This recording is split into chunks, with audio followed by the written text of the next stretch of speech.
அனைவருக்கும் வணக்கம். நான் நந்தினி.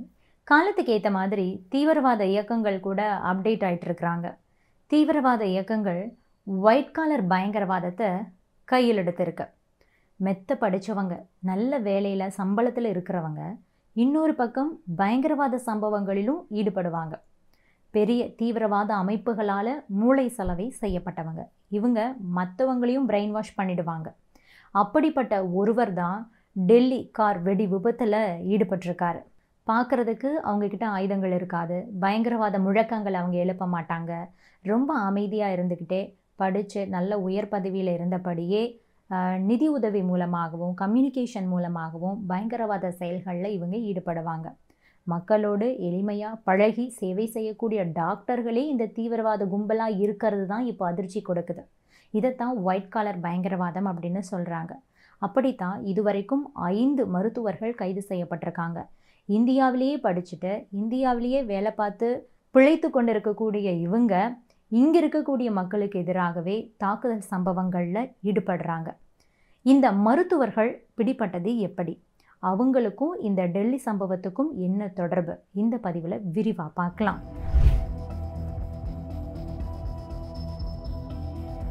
எஜுகேட்டட் ப்ரொஃபஷனல்ஸ், இவங்க தீவிரவாத செயல்களில் ஈடுபடுறது. டாக்டர்ஸ், என்ஜினியர்ஸாக இருந்துக்கிட்டே சொந்த நாட்டுக்கு எதிராகவும் சொந்த நாட்டு மக்களுக்கு எதிராகவும் சதி வேலைகளை செய்கிறது.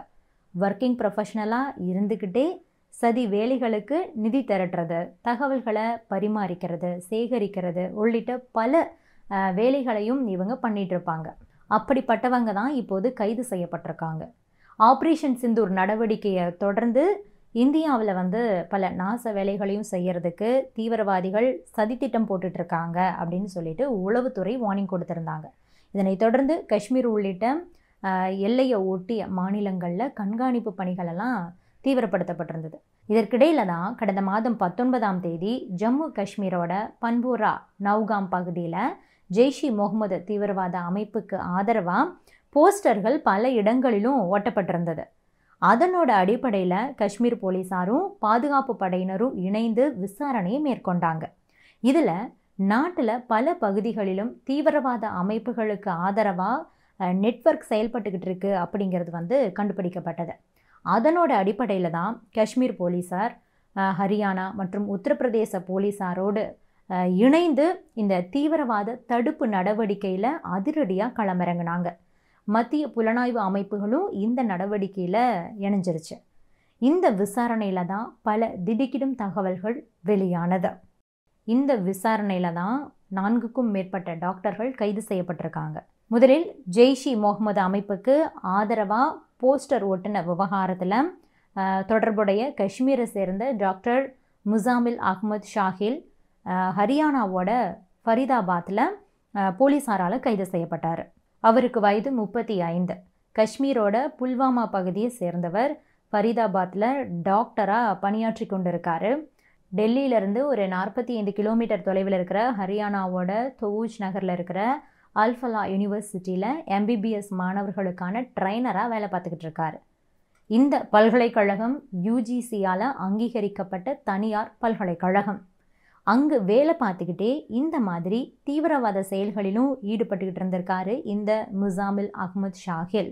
இவர் தங்கியிருந்த வாடகை வீட்டில் 2 நாட்களுக்கு முன்பு நடத்தப்பட்ட சோதனையில் 360 கிலோ அமோனியம் நைட்ரேட் வெடிபொருள், 2 ஆட்டோமேட்டிக் துப்பாக்கிகள், 84 தோட்டாக்கள், 5 லிட்டர் வெடிகுண்டு தயாரிக்கக்கூடிய ரசாயனங்கள், பேட்டரியோடு கூடிய 20 டைமர்கள் உள்ளிட்டவை பறிமுதல் செய்யப்பட்டிருக்கு.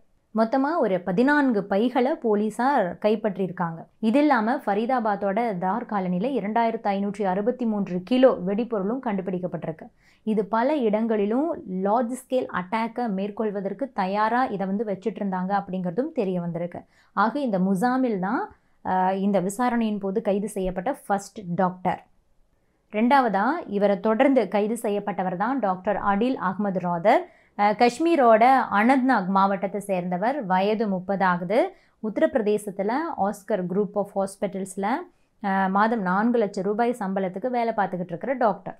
முதல்ல கைதான முசாமில் அஹ்மத் ஷாஹிலோடு ஃபரீதாபாத்தில் இருக்கிற அல் ஃபலா யூனிவர்சிட்டியில் ஒன்றா வேலை பார்த்துருக்காரு. ஸ்ரீநகரில் அந்த தடை செய்யப்பட்ட அமைப்போட போஸ்டர் வந்து யாரோ ஒருத்தவங்க ஒட்டுறாங்க அப்படின்னு சொல்லிட்டு பார்த்து அந்த சிசிடிவி காட்சியினுடைய அடிப்படையில் தான் இந்த அடில் அஹ்மத் ராதர் வந்து கைது செய்யப்பட்டிருக்காரு. அவரோட லாக்கர்லேருந்து AK-47 ரைஃபிள் வந்து கைப்பற்றப்பட்டிருக்கு. அந்த ஃபரீதாபாத் டெரர் மாடியூலோட அந்த வெடிப்பொருட்கள் தயாரிக்கிறதுக்கு இவரும் உதவி பண்ணியிருக்காரு.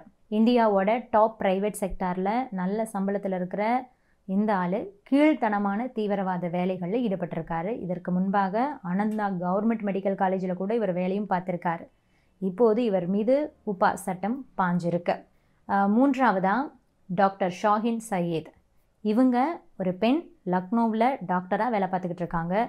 இந்த லேடி அந்த முசாமில் அஹ்மத் ஷாகில் இருக்கார் இல்லையா, அவருடைய காதலி அப்படின்னு சொல்லப்படுது.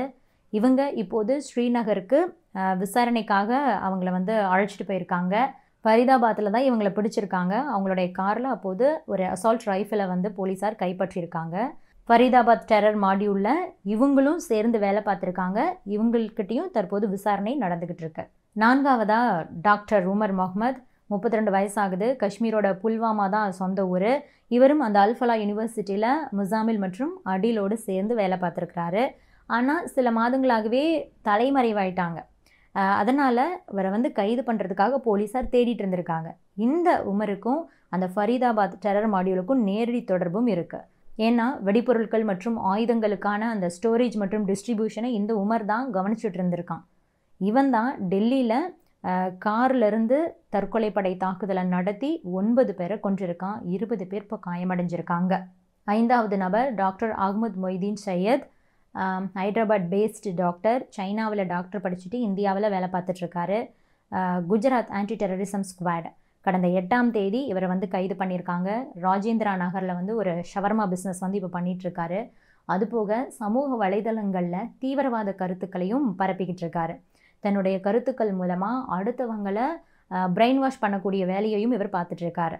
இஸ்லாமிக் ஸ்டேட் கொரேசான் ப்ரொவின்ஸோடு தொடர்புடைய அபு கதீஜா அப்படிங்கிற ஒருத்தவங்களோடையும் இவர் வந்து தொடர்பில் இருந்திருக்காரு.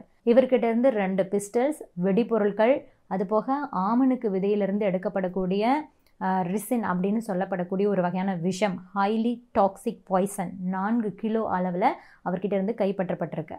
ஆக இவங்களோட 2 கூட்டாளிகள் வேறு இருக்காங்க. அவங்க யார் அப்படின்னா 20 வயசான அஹ்மத் சுலைமான் ஷேக், அப்புறம் 23 வயசான முகமது சுஹைல் கான். இவங்களையும் கூட போலீஸார் கைது பண்ணியிருக்காங்க.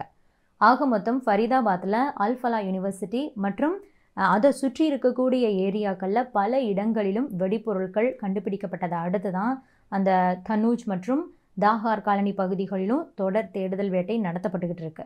கைதான டாக்டர்கள்லாம் அந்த முசாமில் மட்டும்தான் 3 வருஷத்துக்கு மேலே அந்த அல் ஃபலா யூனிவர்சிட்டியில் ட்ரைனராக வேலை பார்த்துட்ருக்காரு. இதனால் அங்கே இருக்கிற அந்த யூனிவர்சிட்டி லேப், அங்கே ரிலேட்டட் ஃபெசிலிட்டிஸில் கூட வெடிப்பொருட்களை பதுக்கி வைக்கிறதுக்கு வந்து அவர் வந்து பயன்படுத்தியிருக்கலாம் அப்படிங்கிற கோணத்திலையும் அங்கே விசாரணைகள் மேற்கொள்ளப்பட்டுக்கிட்டு இருக்கு. இந்த ஃபரீதாபாத் டெரர் மாடியூல் அப்படிங்கிறது ஜெய்ஷ்-இ முகமது அமைப்புக்கும் அன்சர் கஸ்வாத் அல் ஹிந்த் அப்படிங்கிற ஒரு அமைப்புக்கும் ஆதரவாக தான் நடந்திருக்கு. இந்தியாவில் மிகப்பெரிய தாக்குதலை நடத்துறதுக்கு இவங்க திட்டம் போட்டுட்டு இருந்திருக்காங்க. கைது செய்யப்பட்ட டாக்டர்களுடைய ஃபோனில் பாகிஸ்தானை சேர்ந்த நிறைய பேருடைய ஃபோன் நம்பர்ஸும் கூட இருக்கிறதும் கண்டுபிடிக்கப்பட்டிருக்கு. ஃபஸ்ட் கைதான அந்த முசாமில் கொடுக்கக்கூடிய லக்கேஜஸை ஒரு ஆட்டோ டிரைவர் தான் ஒரு மதகுரு வீட்டை வந்து வாடகைக்கு விட்டுருக்காரு. அந்த வீட்டில் வந்து அந்த ஆட்டோ டிரைவர் கொண்டுட்டு போய் சேஃபாக வச்சு எல்லாத்தையும் பார்த்துக்கிட்டு இருந்திருக்காரு அப்படிங்கிறதும் கூட விசாரணையில் தெரிய வந்திருக்கு. ஆக மொத்தம் ஒயிட் காலர் பயங்கரவாதம் இந்தியாவுக்கு வெளியே அது வந்து பழைய ஒரு விஷயம்தான். ஆனால் அது இந்தியாவுக்கு புதியது அப்படின்னு தான் சொல்கிறாங்க. மருத்துவர்களாக வெள்ளை உடையில் இருந்துக்கிட்டு மக்களுக்கு சேவை செய்கிற மாதிரி எல்லாத்தையும் பண்ணிக்கிட்டு இன்னொரு பக்கம் பயங்கரவாதிகளாகவும் அவங்க வந்து உலவிக்கிட்டு இருக்கிறாங்க. இதனால் இந்தியாவில் வந்து அடுத்தடுத்து எந்த மாதிரியான விஷயங்கள் நடக்க போகுது அப்படிங்கிறத பற்றி ஒரு மிகப்பெரிய ஒரு பயம்தான் வந்து தற்போது ஏற்பட்டிருக்கு. இது பற்றி தற்போது தொடர் விசாரணைகளும் மேற்கொள்ளப்பட்டு வருது. அடுத்தடுத்து எந்த மாதிரியான அப்டேட்ஸ் வருது அப்படிங்கிறத நாம் பொறுத்திருந்து பார்க்கலாம். இது பற்றி நீங்கள் என்ன நினைக்கிறீங்க? உங்களுடைய கருத்துக்களையும் பதிவு பண்ணுங்கள். Subscribe to One India and never miss an update.